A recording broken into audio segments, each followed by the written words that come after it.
হইতাছে জি এই হলো জাল তৈরা জাল খেও দিলাম মাছ উঠবো বিসমিল্লাহ ভিডিও করতেছ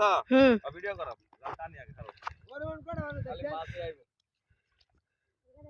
12টা কত মোড়া ভালো 2 ভিডিও করতেছ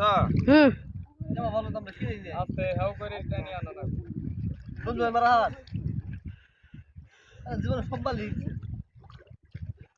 আস্তে আস্তে এই ভালো কাটো জাল মধ্যে মাছ হইলো ওই আম করো ভাই নেন বল এটা হচ্ছে আজকে এই হচ্ছে মাছ হচ্ছে ভিডিও করো হ্যাঁ ওই খেলা হবে 1 কেজি মাছ হচ্ছে 5 কেজি হ্যাঁ উঠবে না ভিডিও করতেছ অফ করবো না আগে দেখি ও মাছ